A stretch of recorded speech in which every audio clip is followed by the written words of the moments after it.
계속 저는 서울이 5% 싸움일 텐데 왜 저러지 하셨어요? 저는 조금 불안했어요.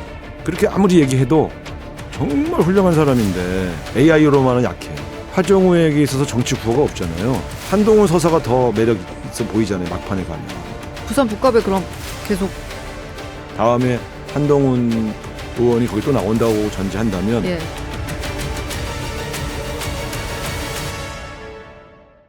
그러면 지역별로 좀 나눠서 살펴볼게요. 가장 이제 뼈아픈 패배라고 말씀하신 서울.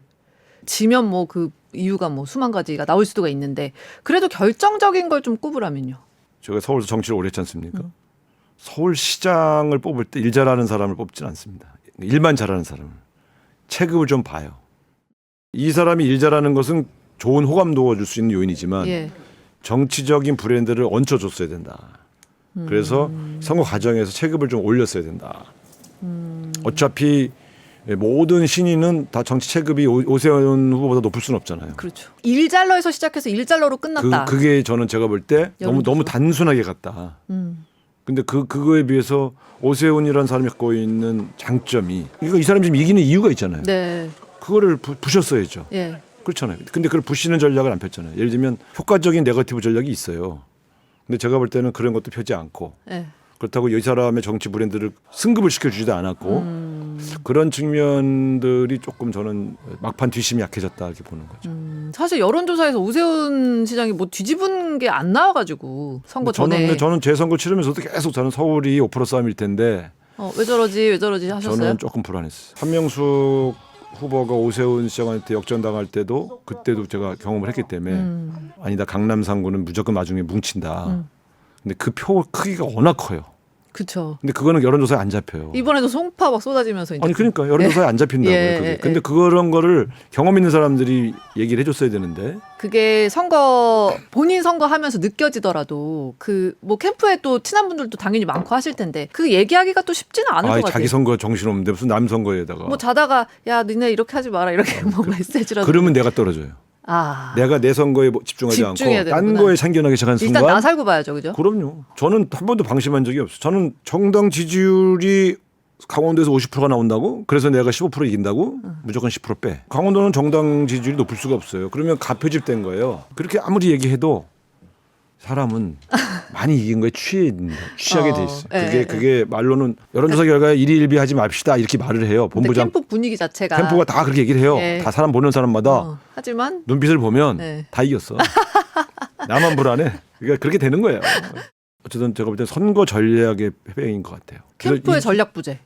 그렇죠. 근데 이 서울시장의 브랜드 전략은 당에서 같이 했어야 돼요. 그건 대표도 올라타 줘야 되고. 거기 캠프에만 이렇게 맡겨놓을 게 아니라 요번에는 그랬죠.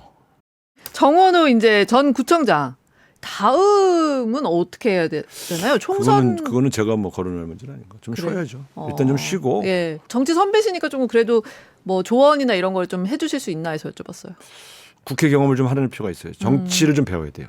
좋은 인재입니다. 정원호 후보는 네. 제가 워낙 어릴 때부터 많이 봤고. 예. 그리고 실제로 저 사람이 누구의 줄을 서서 저희까지 온 사람이 아니에요. 그러니까 좋은 자질을 갖고 있고 앞으로 성장 가능성도 커요. 국회의원이 돼서 좀 정치 경험을 했으면 좋겠어요. 제가 수원이 말씀을 듣다 보니까 약간 느낌이 오는 게 한동훈 후보의 당선도 뭔가 예감을 좀 하셨을 것 같은 느낌이 드는데. 여기도 이제 솔직히 그랬죠. 하정우 후보가 예. 정치 경험이 너무 없잖아요. 비슷한 거군요. 그렇습니다. 여기도 정치 전략의 부재예요. 전재수란 사람이 그 지역에서 여러 번 떨어지고 여러 번 당선되는 그 과정이 있잖아요. 그건 스토리예요. 서사가 있는 건. 서사가 없으면 정치적 포장이 잘 안 돼요. 그러니까 전재수가 미는 후보다, 이재명 대통령이랑 도울 후보다 이걸로는 아니 충분치 그 않다. 백그라운드는 충분히 좋은 네. 장점이죠. 그런데 하정우의 서사가 있었어야 돼요. AI로만은 약해요. 그러니까 그런 측면에서 한동훈 서사가 더 매력 있어 보이잖아요. 막판에 가면. 이 사람은 뭐 하려고 국회 나온 사람인지가 보이잖아요. 보수의 재건. 이런 얘기들이 굉장히 매력적인 얘기예요. 하정우에게 있어서 정치 구호가 없잖아요. 국회의원이 정치 구호 없이 나오면 됩니까? 이런 정치 신인이 왔을 때는 네. 중앙당에서 최고의 전문가들을 붙여줘야 돼요. 정말 훌륭한 사람인데 정치를 모르잖아요. 예. 그러면 정치 참모가 붙어줘야지. 예. 그런 것들이 좀 부족했다. 음. 그러니까 참 그거 안타깝더라고요. 네. 그러니까 강원에 계시면서 서울도 보시고 부산도 보이는데 그래서 이제 이런 느낌이 좀 많이 드셨던 저는 거네요. 그래도 마지막에 하정우가 이길 수 있다고 생각했었거든요. 아, 그러셨어요? 3파전이니까 정치 서사 싸움에서 졌어요. 서사 싸움에서 졌다. 하정우 전 수석도 조금 조언을 해주셔야 될 것 같은데 이분은 여기 부산 북갑에서 만약에 총선을 나가시면 한동훈 의원이랑 또 붙게 되는 건데 그렇게 되면? 저는 다음 선거 결과는 예단하기 어렵다고 봐요. 한동훈이라는 분이 향후 2년간 어떤 행보를 하는가에 달려있죠. 근데 시험 때 오른 거죠. 한동훈이라고 무조건 되는 건 아니다. 아이, 그런 게 어디 그렇죠. 있습니까? 부산 북갑이라도. 아이, 그럼요. 이 하정우라는 분이 거기와 지역 연고는 있지만 네. 낯선 인물이고 정치적 비중이 약해 보였다는 약점이 있었을 뿐이지 향후 2년간 어떻게 준비할지는 또 두고 봐야죠. 하정우라는 분은 굉장히 파괴력이 큰 사람이에요. 지역구를 떠나면 안 됩니다. 그렇군요. 네. 다시 정치인이 선거 떨어지고 나서 지역구 버리고 딴 데 갔다 다시 선거 때 돌아오고 이런 거를 제일 싫어해요. 주민들이. 유권자들이. 예, 그럼 그렇죠. 반드시 또 심판합니다. 선거가 4년 남았으면 잠깐 뭐 입각을 하거나 뭐 예를 들면 다른 우회 통로를 좀 갔다가 가도 되죠. 네. 체급을 높여줄 수 있으니까. 예, 예. 그런데 2년밖에 남지 않은 데서 다른 데를 좀 갈 생각은 안 하는 게 좋지 않을까. 그 지역에서 헌신하는 모습을 보여줬을 때 진심이 전달될 거예요. 어차피 한동훈 당선자는 국회의원은 중앙 정치할 수밖에 없잖아요. 그 그렇잖아요. 틈을 노려라. 틈을 노리는 게 아니고 비교가 돼야죠. 그러면 거기를 지켜야 돼요. 다음에 한동훈 의원이 거기 또 나온다고 전제한다면 예. 한동훈 의원이 뭐 어차피 장동혁 한 대표하고 판 해야 싸울 되니까. 예. 피할 수 없는 한판이죠.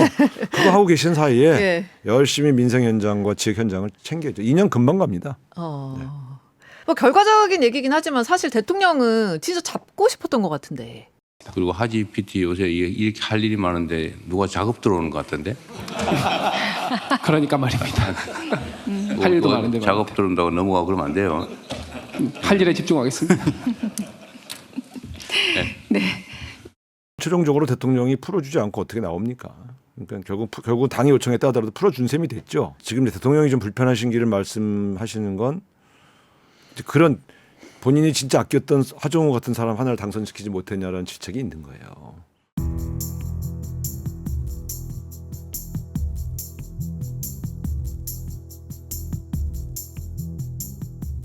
대통령은 이번 선거 결과가 국민의 경고다라고 느끼는 게 훨씬 더 강해요. 저는 그 자세는 좋다고 봐요. 그러니까 이걸 승리했다고 주장하면 네. 견제와 균형을 맞춰준 국민들 입장에서는 아직도 정신 못 차렸네 이렇게 생각할 수 있잖아요. 선거 결과에 대해서 좀 더 겸허한 태도를 취할 필요가 있죠. 마지막 질문입니다. 지금 7월 1일부터 네. 임기 시작이시고 이 정말 대통령과 정말 손발을 맞춰 가셔야 되는 거잖아요. 네. 뭐 각오 한 말씀? 제가 지금 강릉 일대에 예.